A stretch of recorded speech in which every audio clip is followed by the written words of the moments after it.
2025 is the year of the Fantastic Four, with the movie coming out and they're being playable in Marvel Rivals.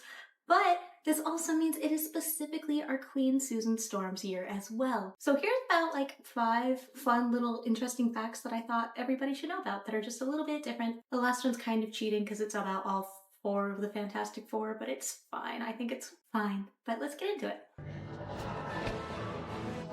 Sue Storm, our Invisible Woman, was evil for a second, like a hot second, but it was still a second. So after a difficult pregnancy with Franklin and a second pregnancy with Valeria, she has a lot of struggling with self-confidence and stuff, and ends up having a falling out with Reed, and it's a whole thing. This makes her really easily susceptible to Psycho Man, and he ends up making her into Malice. And though she does regain control of herself and join the Fantastic Four again and make amends with Reed, she is afraid of Malice and her inability to control it, especially when she does quit the Fantastic Four again and come into contact with the Infinity Stones, which actually make Malice take control once more. She was only freed by Malice at the end because of Psy-Lord, because Psy-Lord absorbed Malice's Psy-Lord absorbed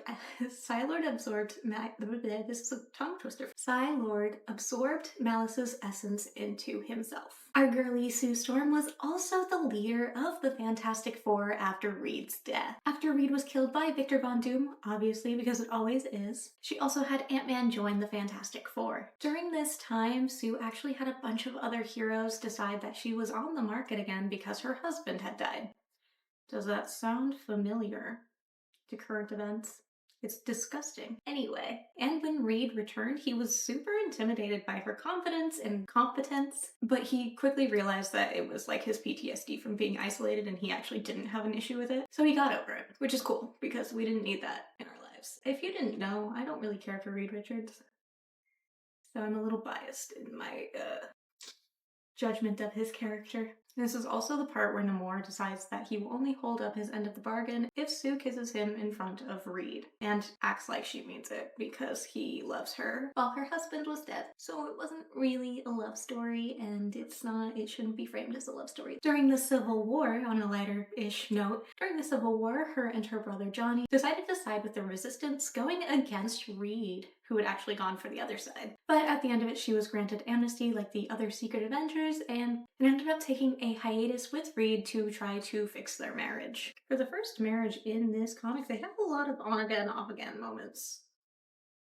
After Johnny's death, the Fantastic Four became the Future Foundation. So Future Foundation is going to be a big deal because that's technically the Fantastic Four team without Johnny, but with Spider-Man. Doubt they'll have Spider-Man, but you know, a girl can dream. This is also when they lose the Baxter Building, and it's because of an alternate universe Reed, kind of snowball effects, to when they're actually fighting Celestials, and it's like crazy, and Galactus. But the cool thing is that Sue actually puts a force field over the entirety of Manhattan because she takes some of Iron Man's tech and uses her own powers and then has it amplify it, and she's able to protect Manhattan that way. Girl boss.